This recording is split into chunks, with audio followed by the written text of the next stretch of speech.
rain has come through and a storm is brewing here in the Jeunesse Arena. Here's pick ban for game number 1. SKT did select blue side here, and they'll start with Zyra and Syndra as their bans. Flash was on the other side, Twitch banned away from Bang, and Kennen away from Huni. Yeah, and for Flash Wolves, this is not too different than their bans against SKT in the group stage. The Kennen was banned against Huni in all games, the Twitch was banned against Bang later on, and the question will be whether or not they ban Fiora against Huni, because that was a blind pick champion that Huni pulled out against Flash Wolves in their first match. Now, something I want to point out is that SK Telecom has not banned LeBlanc. In every game they played in group stage, they banned LeBlanc on blue and red side. Faker hasn't played it this year, even though it is one of his most famous picks. Flash Wolves have actually only ever banned it once, and now as the time ticks on, they wonder, would they actually first pick it? Would SKT show the LeBlanc early in the draft? And with the Lee Sin ban and the Fiora ban coming through, we know that Lulu and Karma are both on the table. But specifically here, Papa Smithy and I were talking about this. We thought this scenario could happen where they would then pick Graves and dare Flash Wolves to pick the Lulu and the Karma, but they've opted not to, with Lulu as being the highest priority. There are definitely teams at this tournament like SKT. You would never let them draft on the red side, both because they have Bang, because they are a team that have shown through multiple years they can play through the AD carry role. We don't really expect that from Flash Wolves, but regardless, they have first picked the Lulu, so picks like the Lee Sin, which were banned away, are interesting. And the Ivern that Karsa hasn't played this tournament, he's been playing in solo queue, he's flashed it, it's a best of 5, we could still see it. Instead, Karma Graves are their first pickups, but I do like that little bit of flair for maybe a mind game there as SKT move over to their next 2 picks of this draft.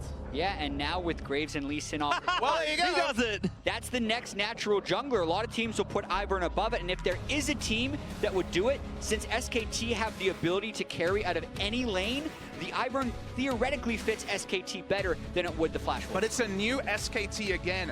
Peanut may go through jungle tier list, but it was always the jungle fighter tier list. It was always Elise being mixed up in this scenario with the Lee Sin gone. It's a very different style comp, and also a very early draft of the Caitlyn. Twitch is, of course, the comp they would want to run with the shielding, but they're going to go for the Caitlyn this spot. And thinking about the game Flash Wolves beat SKT, that was when Bang was on Varus, got early kills, but was unable to convert that. Now with the Caitlyn and also having Lulu and Ivern, if Bang is to get ahead, it is incredibly difficult for Flash Wolves to turn that around. Well, there's the Ashe pick for the Flash Wolves. They do want to take an ADC here, so they will.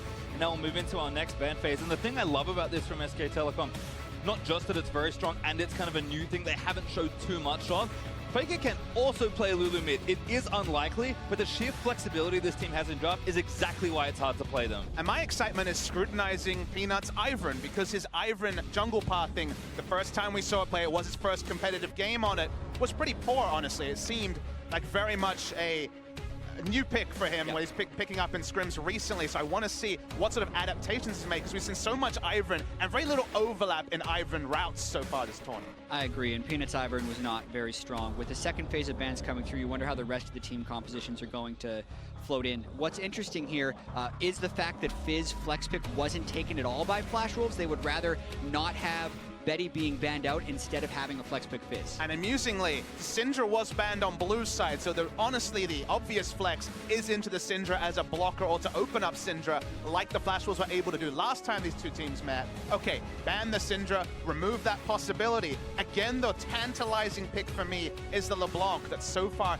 is not being looked at, and again, you just wonder, will they bring it back? Because we know Faker is a god of LeBlanc. Well, Rumble banned on by SKT, so top lane is kind of being taken here if you think about that. Fizz maybe going there as well. Galio Lucian's kind of cute for Flash Wolves, so also looking at Huni, and of course, I think just moving the Lucian out of the game, we'll see if that develops at all in the series. Flash Wolves, though, looks like they do want to tank MMD, may opt for Nautilus here. And this would be a little surprising to me with Gragas still being on the board and really being seen as a stronger tank. That's something Huni could absolutely match with if he wants to, and even Shen is still on the board, who does end up getting the advantage in the split push around 2 or 3 items. So I don't think the strongest pick right there from Flash Wolves, but it's trying to set them up for a counter pick in the mid lane.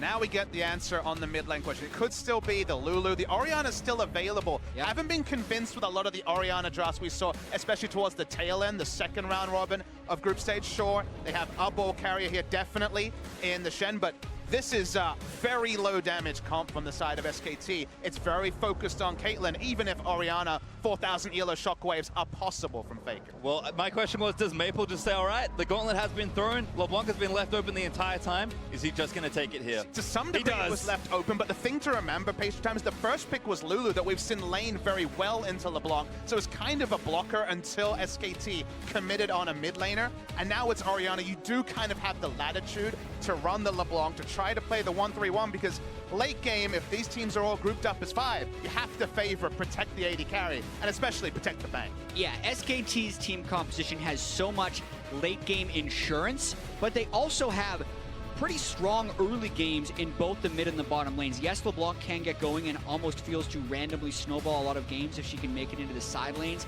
and get a bunch of kills, but Faker can shove that in early. The bottom lane can take the turret fairly early, and then it's going to be very difficult for Flash Wolves to punish in side lanes when they are up against the likes of Shen. So I am a big fan of this SKT draft overall. But if Flash Wolves can actually get it going in the early game like they did in that final match against SKT, take some charts, force the 1-3-1 with only a Shen to react, and stop the Ivern getting camps, because of course he needs the time to prep, you could also see them overwhelming in much the same way they did last time on the Rift. Well, it'll be fun to see the adaptation throughout the series, but a very safe draft from SK Telecom to start things off.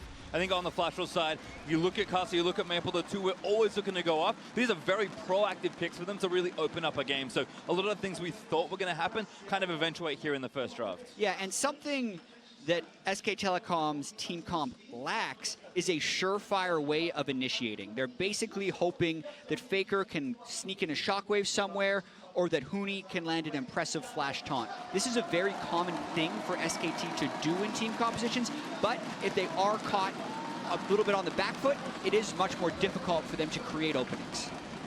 Well, we're going to move out onto the Rift for the first game of our first semi-final. SKT will play the Flash Wolves for the first time ever internationally in a best-of-5. And game one, going to tell us a lot. Flash Wolves grouped together, moving out. SKT found out nice and defensively. And honestly, SKT's playstyle this tournament has been a little bit less than what I would expect in terms of style, because you look at some of their numbers as hopefully no one gets caught out in a brush like we've seen already this tournament, although Sword Art's walking in first. Dang does spot them though, so it should be okay there. Going to move back towards Wolf, and his turret ward does stay up for SKT, but Flash Wolves invading for vision. Yeah, and this is Flash Wolves trying to disrupt whatever Ivern path Peanut would have. You always want to have some type of intel on Ivern, since it is a big mind game of whether or not he steals one of your buffs or goes for a full clear. Was that very innovative path. Some would call it bad, but innovative path from Peanut the first time we saw them. So, for context there, as Karsa is re-invading through the side, Peanut's jungle path. Oh, still quick draw. He's actually going for a kind of Faker. Forced to burn barrier. Betty gets some shots down as well. Faker probably not going to have to burn a sum, although Sword Art's still here. It's really greedy to re-invade on the weak side where they already knew that multiple members of Flash Wolves were congregating. And okay, it's not Flash, but still, there is a penalty for Faker walking in so assertively. Yeah, extremely often you actually see the team ward and then retreat instead of ward and stay. And this then triggers Peanut to try and start the red buff. So any type of pre-planned route Peanut would have, which he did not do a good job of pre-planning his route his first time on Ivern, is going to be mixed up. He had to smite right away on red buff on the alternate side. But it's like kind of a next level, because the reason why I imagine Faker showed himself was to actually allow Peanut to go for this red side steal, judge how many people were going to be on the bot side, and sure, nothing happened. So right now, Peanut has been guaranteed 2 buffs, so at least that part of the situation is happening. Yeah, I agree with that, but also with the way that Ivern needs to wait about 40 seconds for his camps to be able to be cleared, there's a chance he gets denied the Raptors he spent his resources to take. Notice how Karsa has directly run over towards the Raptors. This puts Peanut in a deficit early on in the game. Raptors are the most valuable camp. Karsa gets both, and also there are resources burned by Peanut to start that camp. Really smart stuff from Flash Wolves. Peanut actually going to recall as well after make that blue. Actually now, bottom line, Wolf in trouble. He'll force the burner. Shorter wants it. Flash orders, but can't get the kill now. Betty cutting back on the bangs. He needs a few more autos. Bang. Flash is in. That's first blood for SKT. Insane amount of aggression already straight up in the 2v2, knowing there were no junglers in the same quadrant. Flashes in for the headshot. does Bang, and already a kill in the 2v2. Now mid lane, Maple actually gonna force Faker's flash, does get the chain. Karsa was ready to jump on that play. Yeah, and I feel like that's an insane amount of greed in the bottom lane by Betty and Swordart, trying to make a big play in a matchup where they feel they are disadvantaged. The Caitlyn getting a few kills is all SKT need to do to win this game entirely. So to go so aggressive with the risk of that coming back to haunt you, Flash will pay the price. So we're looking for the first moments of why this happened. Level 2 is hit first by Flash Wars, but level 2 also is counter hit, and all the resources used on Wolf, including Flash for an ult attack that was never going to kill. Karsa's bot lane, though. No sums here, so they may have overstayed. Flash forward there. Wolf is going to be the target. There's damage back. Karsa finally grabs the trade.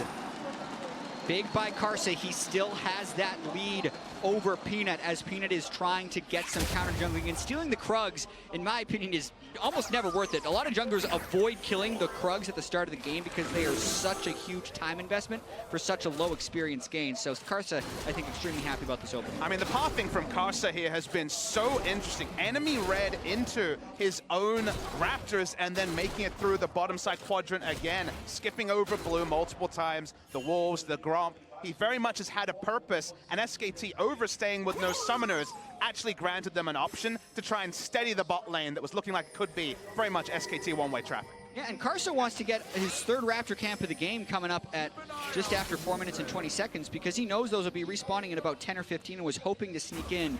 Doesn't want to get over-aggressive, though, with his support in base. Vision, though, Peanut actually taking down the Scries. Bloom able to spot him coming out. Betty also doing the opposite for Flash Rules, getting some vision with the Hawk shot. So great team play in this bottom half for both sides right now. Meanwhile, in the top lane, it's tank v tank, and unsurprisingly, they've just been pushing waves back and forth. I do like the Dawn's Blade from Huni, though. It's kind of showing off some of that trademark aggression. Dawn's Blade its Tiamat as a possibility, but while we get a bit of breathing space, we've had an insane first 4 minutes for a best of 5 given the defensive drafts. You know, Jack, you were talking about the lack of initiation, which is very clear on the side of SKT, but if you look at some of their numbers, SKT's style hasn't been late-game team fights that they perhaps have been famous for in previous iterations. Their average kill participation on the side of SKT is 55%, which for context, Flash was at 69%. So for there to be such a big disparity, it feels like setting up the 4-1 split push, and specifically Huni, has been the way SKT has played this tournament. Exactly, and Flash rules are much towards your normal distribution of kill participation. SKT has definitely been an outlier in this tournament in the way they spread out the map. And this is one of the newer dynamics Huni has brought to the team in this tournament. He individually, as Maple tries to go onto Faker. Faker does get chained up on Maple with Peanut there behind him to protect. Yeah, Huni individually has the lowest jungle proximity of top laners, which is 4% of the time. Peanut is within 2,000 units of him within the first 3 to 50 minutes of the game. So he's basically doing this alone. And then he split pushes the rest of the game, having some of the highest CS numbers post 15 minutes and creating pressure in his own right. And that means that SKT is not actually engaging in 5v5 team fights. They are absolutely playing through Huni, making teams throw resources at him, and then winning elsewhere. I mean, that has kind of been their strategy. Huni has the highest DPM of top laners, the highest share of gold mid lane. Maple's in, though. Karsa actually already showed up. Faker now level 6. I think Maple tried to get it in before Faker got his ultimate, but Peanut, great respect there, just babysitting Faker through this lane and making sure the wave got shoved. That's why Engage, again, hasn't really been, it's been disengaged. It's been the 4 members disengaging while someone was split pushing. Even in that Flash Rules game, it was Dilution, or it was, sorry, Bang, just split pushing on AD carry while the 4 members bot lane tried to give away the least amount while a turret was being taken. So it's been a surprise to see no pick comps from SKT, but that's just not been their style at MSI 2017. Another invade here, though, from Karsa does propel the plan forward. Red almost up. Karsa gets vision down. And this is dangerous, trying to do an invade against a team to level 6 Shen. So even if he tries to fight Peanut here, Peanut does have backup from the top lane. Karsa being patient, finally pulls the buff in. Peanut got the ward on the wrong spot. I don't think he saw the red buff go into the brush. Maple also joining down to help him, but it's going to be maybe a big moment. Karsa, though, has smite, should be able to take it. Ivan has to mark the camp. Karsa takes the red. Karsa did that all right. The time that Peanut placed his brush maker into the red buff, he actually gained vision and tried to channel it. If he would have been able to channel for 2.5 seconds, he could have smoted away right away. But you do any damage to Ivan while that's happening, which Karsa did, you basically push him completely off the buff. So very well done by Karsa. But I always smile when I see these scenarios with Peanut on the Ivern, because He's a guy who contests buffs. We've seen him steal so many Barons this tournament. Seeing him literally not have a kit to be able to contest realistically is kind of this sort of existential crisis for Peanut that he's never had to deal with. Betty in trouble, gets exhausted there after the polymorph from Wolf. Bang gonna keep moving forward, does have sums back up. No all-in, but again, the bottom lane playing so aggressive. SKT gonna win that 2v2. Yeah, and this is sending Betty back to base way before he wants to at this point. He hasn't bought yet, but this minion wave can crash into the turret, and the last thing you want as Flash was for SKT to get that early gold lead because of first turret gold. That's why Karsa is actually spending a lot of time down here to make sure the wave stays pushed. I think they were trying to set up a level 6 play, but good aggression from SKT is going to force the duo of Flash Wolves back as Karsa very neatly cleans that wave out from under the turret and hits a recall for himself. Other than that, triple Doran's in the top side for MMD, burst that Tiamat, so lots of early wave clear for these top laners, and the early parts of that Morello Normicon. We've seen a lot of LeBlancs move away back into more traditional mid builds here. Not as many Gunblades, and much more going kind of your standard builds as Betty actually going to transfer topside Flash Wolves. They went out of that lane. Yeah, Bang's coming back with the BF sword after already having a pick-sack advantage. That lane is going to get worse before it gets better. And now Flash Wolves is initiating the swap onto SKT. It's most likely going to be given away the Ocean Drake when SKT wants, but more importantly, it's about who can race to that first turret fastest. And it's informed by a couple of factors. The reinforcements going down at 5 minutes means they can actually trade a race when it comes to auto attacks. Not when there's so much AD onto Caitlyn, but you understand the thought. Also, it is the Ocean Drakes. It's one of those lower priority Drakes, so would they make the same play with a Mount or Infernal? We won't have that information, but I do like the idea of respecting the buys coming through from Bang and just opting out of the 2v2 that they've been losing. Well, pressure now starting. Mooney's zone pretty far back, and Caster's also on this side, so Flash Wolves committing everyone to the strong side. And we're going to have a race for this turret. Maple not unlocked yet, but he's going to get onto Faker and landed Shane. Bit of damage there from the Q. Did not use the skill shot, but Daisy and 3 members of SKT are all going to help out, and there's first turret. Yeah, SKT had such a head start because they already poked it down. Also, Daisy's tremendous in these scenarios because you get to tank turret shots with Daisy and also shield Daisy to keep her alive later. But Graves is no slouch, so I can see why Flash Wolves is willing to opt into this trade. SKT will beat them in this race, but there's a chance they trade 2 for 2. Gonna push through, but it looks at things. Wolf does actually take some damage over the turret. MMD doing what he can to keep them off as he tries to get the minion wave with his Riptide, but too much damage taken back here for the Nautilus. MMD can't stay without it being very unsafe. Faker trying to go over to disrupt this. You can see how much extra time that Daisy bought them, and now Faker might try to disrupt later, throws the ball and lets him know he's there. Can't commit too hard though, Pastry Time. That's why he's being so respectful. Faker has had some oversteps so far. Maple went bot as well, but this turret should go down before he can get there. 2 turrets now for SKT.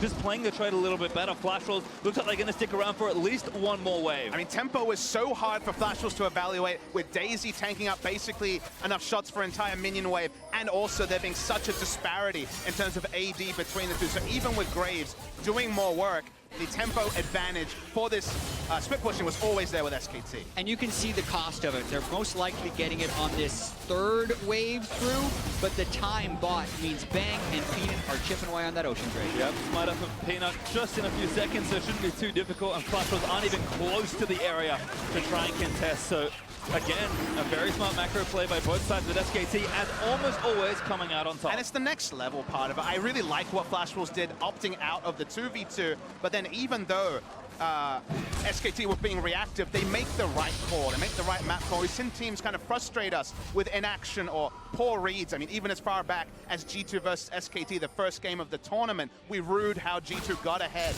and then just didn't really know how to trade up when they were ahead. But SKT ahead, behind, making a smart map call at the start of this particular series. Yeah, I would also actually like what Flash Wolves did there because the bottom lane was getting worse before it would get better. So when you get a 2 for 2 turret trade and only give up the Ocean Drake, that's better than if Betty and Sword Art would have stayed in the bottom lane for another 5 minutes, because then you're losing 1 turret for 0 and also losing the Drake because of the control loss on that side of the map. So I think Flash Wolves make the best of a bad situation. Of course, remove the chance of a dive as well. That was certainly a possibility. We still haven't seen Huni use the Stand United so far this game, so there certainly is a case for getting out while you haven't really been snowballed upon. And Bang, well, his go on the 80 carry dream. Doesn't need no boots, just got an Infinity Edge. Yep, really strong right now for the Caitlyn. Bang should be able to get comfortably through this mid-game. And if it accelerates, we've seen SKT consistently take over games in record time. Flash Wolves, though, trying to respond, leaving Betty towards that mid lane. Blade of the Ruined King shouldn't be too far away. And this is something that Maple can do that Faker really can't in this mid lane matchup. He's got TP and he's a LeBlanc. So much side lane pressure here for the Flash Wolves. Yeah, late game fighting. If Bang continues to build crit items on top of the Infinity Edge and has all the shielding, Flash Wolves wouldn't have much of a chance. So for them to do something here before the 35-minute mark, they need to make things happen in the side lanes. They got Bang! Oh, no, he's backwards, and that Sword going to root him down. Shot coming out from Bernie. This should be a kill. Flash Wolves with the outplay forcing the fight, but here's Maple. Now onto Wolf, gets the chain down. So much damage. Second chain lands, and Flash Wolves come alive. SKT accept the losses. Bang with a very rare mechanical misplay. Going the wrong way. Neither of them used summoners. Wolf flashed preemptively and didn't have it. Bang accepted his fate, but that's a big win for Flash Wolves. When is the last time we saw Bang 90 caliber net in the wrong direction? And not only did they get the 2 kills, but also they returned to the mid lane. So those are 2 costless kills for the Flash Wolves outside of the 2 ignites or the 1 ignite they use. And it sounds kind of over the top to actually put the scrutiny on Bang, who has been so reliable, but he made some questionable arcane shifts forward on his Ezreal earlier this tournament, and then makes a straight up misplay in that area. So maybe the microscope has to go on at least a little bit. Maple trades up and even gets a 2nd kill. So Flash Wolves, they are ahead in gold, even if just by a small measure at 13 minutes. Also gets a blue buff, so Maple feeling nice and healthy. Able to use that TP to finish off the back end of that play and takes down Wolf. Faker CSing well. Nice and even, just been playing safe and very respectfully this time around. Maple has tried to get aggressive, but Faker has been able to curb that for these first 14 minutes. Maple, though, backing onto Faker. It's a tough one to try and match, but Maple is going to get the chain down. Doesn't quite get the latch, so no extra damage. Faker, again, standing strong. Yeah, he did manage to proc his passive, though, so that's why Faker is down about half of his health. And also Maple's itemized a little bit more magic resistance in his build, so he's pretty happy about taking those trades on top of having his full corruption potion. So he will also out-sustain at this stage in the game. Maple pretty happy about that. If he ever gets the edge, he wants to make a roam. We can see Flash was actually keeping 3 here to try and defend this turret. Good wave clear from Sword Art. Gonna get the back end with an empowered Karma Q. This is tough for SKT to really break, despite how strong the siege with Ivern, Kate, Lulu is. And Maple seems like he consistently has pressure in this lane. I mean, top lane's looking good for SKT, but they're haven't made really a risky play yet. There's no dive just yet with the Shen. And SKT is happy to play into Flash Wolves a little bit. And I want the viewers to know that there's certainly an inevitability about late game team fights, but not necessarily about the game, because Flash Wolves do have a lot of tools to play the late game smartly. They still have a 1-3-1 that SKT will struggle to match, just not having the access to the teleport LeBlanc with wave clear. They do have strong engage if SKT tried to play the 4-1 they played so frequently. So there is a lot of options in the Flash Wolves comp. It isn't just, well, the timer hit 35 minutes, the items are there, the game is over. Pass on to Peanut, but Peanut root call as it gets his way out. Can actually blast turn his way over and make sure he collects the Krugs on this side of the jungle.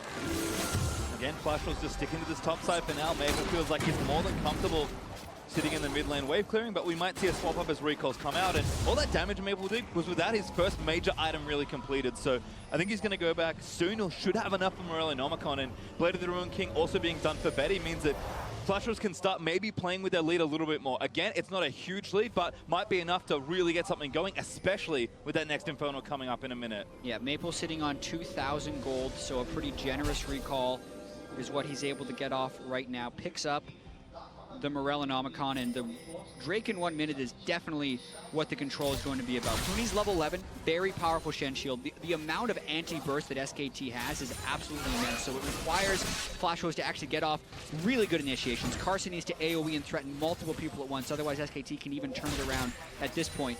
Absolutely expecting a big fight around Infernal Blade. Has to be pretty insane burst because Redemption is there, shielding is there, so the item timings are already being hit by SKT, so whatever it is from Flash Wolves needs to be decisive, because the re-engage after a redemption is a big possibility for SKT. Love the early ages from Peanut, as well as Flash Wolves moving to the area. SKT were first though, so they're able to clear out left side of River Vision. Here is Bang gonna get aggressive with Lulu behind him. Betty gets some shots back in, but that Infinity Edge gonna do overtime work here for Bang. SKT again, like they've always done, just moving perfectly through on the objective, getting the vision down and kind of seeing what Flash Wolves want to do about it. Yeah, and pay attention to Huni as well. He is Titanic Hydra shoving in MMD a lot, and he actually wants to stay kind of far away from him so that his ult and teleport don't get disrupted by the Nautilus. Any poke someone gets before the fight is also incredibly crucial, as this is a very close point in the game. Maple looking for a pick, tries to find Peanut, does get some damage down, but use his ultimate. It's on a short cooldown, but Peanut is kind of low. Flash Rolls might have enough to move onto the Drake aggressively. He certainly won't see a recall from Peanut here, won't use the redemption either, so this has to kind of lick his wounds at 50% HP. We've already seen Shen start to move away. He now returns top lane. Flash Wolves didn't see it, but Peanut just used his last charge of Smite. So if Flash Wolves do go into a Smite fight, they have a massive advantage. Gonna be a while there for Peanut. About 60 seconds or so as Bang having to clear these waves back and forth. Flash Wolves again are trying to do everything correctly. Maple bottom lane getting mid priority, and Casa one hit onto the Drake. They are gonna start it. Have positioning on it. We'll see if there's any reaction from SKT. Faker's far away, so for now it looks like they might cede it, but SKT are moving up as 3. Need it again. No, it's Michael. Has to be a fight. Bang, arrow again. There's the Drake over to Flash Rolls. Bang, though, he's going to get out of Sword Art. Tries to root Peanut. Maple round to the side looking for a monster flank, but Oriana's right behind him. Caster and Betty still getting chased. Baker is going to get Sand United on, but Maple trying to get the damage down as Bang. Ace in the hole all the way over. Flash Rolls disengaged, but Maple is in uncharted territory. Ace in the hole on the wrong target. That was the clone, actually, that was altered, so no reward there whatsoever. Maple will go on the grand chase and get away. That was so well done by the Flash Wolves. The way they didn't over-engage as the redemption comes out, the way that Maple stuck in the backside and actually caught Faker running over, never actually having to engage to get turned around by the Shen ult. They get the Drake as well as a pushing top lane as MMD catches up to Huni and CS. Might even steal the blue buff, but Maple gonna have to get out of that one. Root Caller will not latch lift for Peanut. Instead, he'll take the blue away. Faker will get the piece of candy and collect the buff for himself. But this is the kind of measured play we've seen around Objective and Flash Wolves when they beat SKT. Measured play, controlled aggression, whatever you want to call it. Flash Wolves have done it in fits and spurts, but very noticeably against SK Telecom the last time out and in this game as well. They're being respectful, but also pushing when they need to. And that's a great sign that we might actually get a competitive best of 5. Yeah, and also with Peanut pulling out this Ivan for the second time, having one of his worst games at MSI from an experience perspective. At 15 minutes, he was ahead of his opponent every single game in experience until this one where he was down a level to Karsa. I mean, how many times this year have we seen Peanut and Huni at 20 minutes into the game with bagels in every slot in the scorecard? That is absurd to me. We did know that SKT picked a very conservative team composition that doesn't necessarily force fights. So a lot of this is the game plan for SKT. They obviously wouldn't want to give away Infernal Drake, but they're not trying to take any big risks because wait until Bang has 2 full Zeal items, they set up shop in front of a turret and kind of dare Maple to try and make a play. I think that's what they're building towards, but it's actually pretty risky against a team that knows how to force objectives like Flash. And it's just a game comp they haven't taken. Again, Peanut is the furthest away from an Ivern main I can imagine of competitive junglers, like when he was trying to walk up for a Smite steal. Of course, impossible basically on Ivern, can't get the channel off. This is just not something that he's used to, so it does feel like in some cases the execution is certainly not there, and it's surprising to see. Now, it is the first game of a best of 5, so if you're going to try something new, it's a great time. But for now, the results have been up and down. Yeah, and they're trying the 4-1 right now. Ivern is obnoxious in the mid lane, especially with Caitlyn and all the shields that they did want to set up shop, but interestingly enough, they're not actually sticking to it. They're respecting the LeBlanc flank pretty substantially. There's an excellent flow of pressure in this game here, although actually a gank, no, not quite onto Huni. Flash Wolves dip down and see what they can get done. I mean, we're really playing side lane versus mid lane right now. SKT are trying to bust down this mid turret and get the map opened up, and Flash Wolves say, we have 2 TPs, we're just playing the side lanes and running you around. SKT has to be respectful because they don't have vision on the blue side jungle of Flash Wolves, so they don't see members of Flash Wolves. Huni could be getting collapsed on. Maple is around, but he does get ace in the hole by Bang, who is the biggest member of SKT right now. Turret is low, Bang shooting where he can from the brush, but Flash Wolves maybe looking for something here. MMD blast cones over aggressively, trying to posture. Maple in as well. Arrow hits Bang again as Maple dash through into Flash Wolves from MMD, but Faker, 3-match over, but not going to Bang, gets exploded by Casa, and that's almost all the damage. Maple is going to move in now. Faker gets hooked by MMD. SKT fighting a 5v4 as best they can. Sorta takes a big chunk of damage. SKT looking to disengage. That was a ton of damage into Bang right there. Doesn't use a shield, but that's because he thought he was going to be over shielded. The fight continues. Huni now caught by MMD, but the Polymorph is going to keep the Nautilus away, but now Hook plants into Huni. Benny laying arrows into the back of Shen. Whoop, this doesn't have any more protection, but Ivern does as he runs back to Peanut. Flash Wolves, though, what incredible target selection to just get one kill. I mean, the target was so clear, everyone understood it, but the fact they could actually kill him through Command Protect, the Ivern Shield, the Shen Stand United, and also Wolf's suite of healing and shielding lets you know just how much damage they had to dump. It will get more and more as the game goes on, but third time Bang's been hit by one of these Ash arrows, and the Wombo was clear from Flash Wolves. Yeah, they get the Graves ult to actually get the last hit. All of the shields were used on him, and he was unable to stay alive. He is getting caught out too often with that type of front line. He cannot be hit by those Ash arrows, especially after using his E. Maple in again, Peanut now going to be the one rooted up, flash ball, but Maple lands another long-range chain. This goes over into the Rebel Casa, flashes instantly, the Flash Wolves Alpha Blood, Peanut dead! The Flash Wolves' aggression is really getting them advantages. Peanut thought he was safe, but Flash Wolves slipped in, hit that second chain, which was the money one, and now suddenly, this game's turned on its head. And the key to Flash Wolves when they do beat SKT is that when they get those picks, they're able to convert them into objectives. So it's very critical that they're able to get something out of this, whether it's more vision control for later play or to actually open up this mid lane, which is so hard to do against that wave clear. Been the holy grail of the game for both these teams, it feels like, but damage, chip damage is not enough on this turret. They do get it lower, but Maple has to go back to answer the side lane. TP is down for now, and again, the push and pull starts. Betty finally misses an arrow, but the target once again was Bang. And Bang cannot go. QSS needs to build damage. You can see a Chalice, a Chalice into a Mikhails will be coming through eventually, but he needs to build the damage. He doesn't have the latitude to go QSS and have more damage fall off, and thus he really needs to keep sidestepping these arrows until that Mikhails is complete.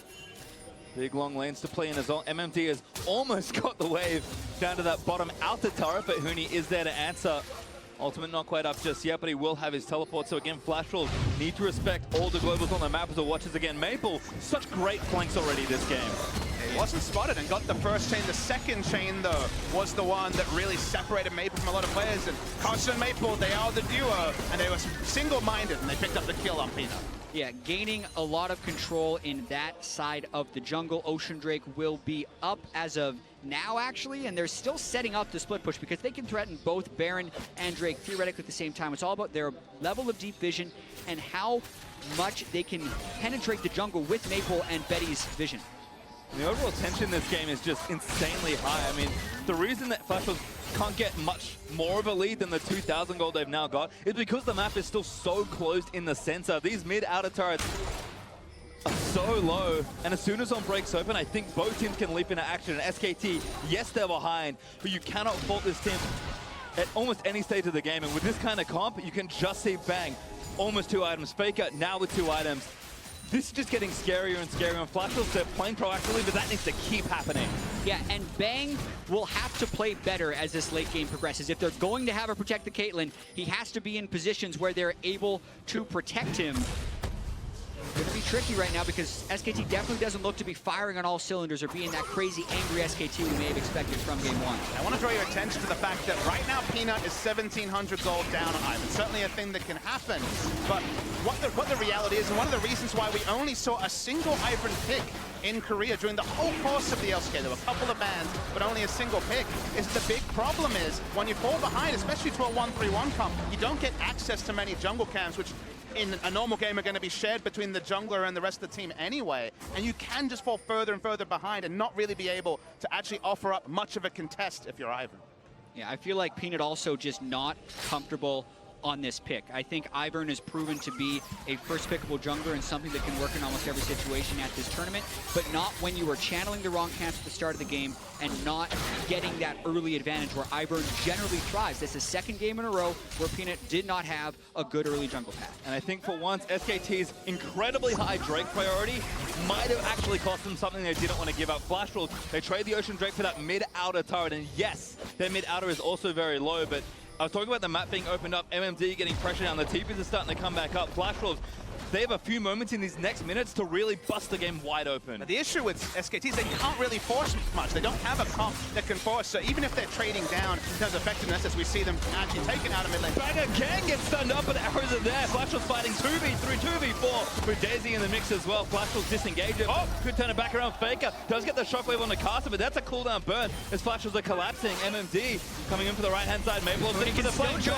He's going to flash it out. Maple getting in there, but there's the death touch on. Bang does take out Sword Art. SKT may have just defended Maple. Getting a caught. He's forced to flash the sword away, but Faker chasing in. Needs one more order. Gets it now. MMD back with the blast code into SKT. Going to flash out of the way, but Faker going to keep chasing. Root Call lands from Peanut. MMD, he's tanky, but it's not enough. There's SKT with the team fight. And listen, that's their way of forcing it. Throw down Daisy in the mid lane, and you force the other team to come to you. Shut down from Bang. This fight was so much better from Bang. Had to flash defensively, straight into basically melee range of a Karma, took her out, and then the target selection there, much cleaner. And you make that play at 27 minutes, and suddenly, Baron is a real objective.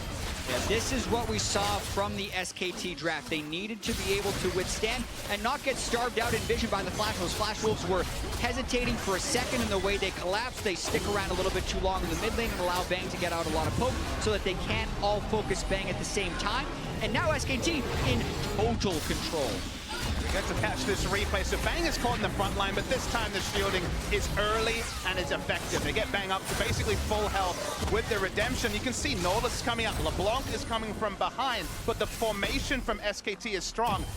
They finally get the slip onto Bang, but wait for the flash. Yeah, Betty and Sword Art are actually out of this fight early, so Bang actually just flashes straight to killing Sword Art.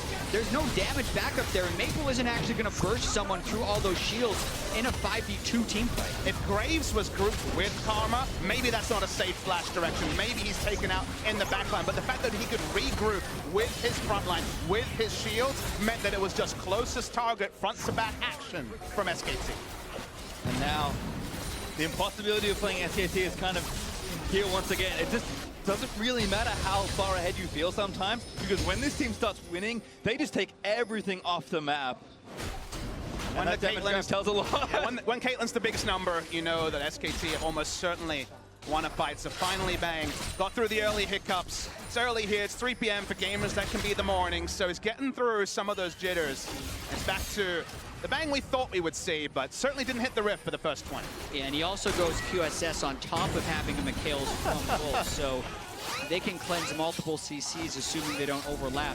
Flash Wolves doesn't want to let them set up. They're teleporting in with the Blanc, trying to get that initiation this time. Bang ulted up again, but the shield should be able to keep him alive. He's got no other stuns, but Maple trying to do damage on the other side. Wildbird burnt on Wolf, but SKT just have too much strength here. MMD fighting in the middle, but Daisy's going to knock him up. There's too much here. Redemption's going to heal him for a little while longer. Shield isn't enough to keep him alive. Peanut actually gets last hit credit, and now Bang just straightforward with the Lulu playing up. And unless Flash Wolves is splitting SKT up, this 5-man team composition is immensely effective. You can see even with some of the catches and making Wolf ult himself on Lulu, Bang's still full health and pushing forward. It's also very optimistic to actually choose the time to engage, which, as you say, it's not necessarily the best route to play when the Baron buff is being written by SKT. They already have it, they're already putting it to good use. That's the base broken. And SKT, after so many sidesteps, so much great play from the Flash Wolves, the result looks like it'll still say SKT 1-0. They're not done, and Maple doesn't have his TP, so SKT are actually going to go for the Nexus turret here. Costa gets caught out. That's a kill again for Bang. Rooney loops forward, tries to find Betty, but Betty's going to kite back. Stands United, though, going to keep Bang himself alive, and he's just laying shots into the back. Ace in the whole block by Sword Art. Faker forces the flash with a shockwave. Nexus turret number 2 down, as now the Nexus is exposed, and SKT in one fell swoop may well end this game. Maple polymocked up, dead to Hooney, as Hooney now get wild burst up so they can finish the rest of the fight. Betty is tickling the tanks in the front line, and SKT just will not be stopped. Sword Art trucked out into oblivion, and that's going to be game 1, SK Telecom. It was over right when it started for SKT. As soon as they started pushing that mid lane down and committing to it with about 2.5 items onto Caitlyn, Flash Wolves was unable to mouth the right answer. They seemed like they were in it because they were playing the side lanes and able to get a few kills on SKT, but that's the patience of SKT, knowing exactly when to pass. And the history books will remember that SK Telecom won the first game, but certainly were behind for the majority of the minutes this game was played. And you wonder how this will sit with Flash Wolves, because on the one hand, you could take away and be like, all right, our early plan worked, we did some great things, you know, we were winning till we lost, basically. Or you could actually have felt up, you could have felt confident, and then had it ripped away from you so quickly. So how they play the next 15 minutes of Game 2 is going to be really interesting, I think, but the context of this series for the Flash Wolves. Right, because you could see a little bit of panic very early on from Flash Wolves in the bottom lane where they're flashing forward and end up giving a kill over to Bang. But I do think there are promising things to build on from Flash Wolves and the fact that they could make some of those turns. But just compositionally, SKT had such a cohesive 5-man unit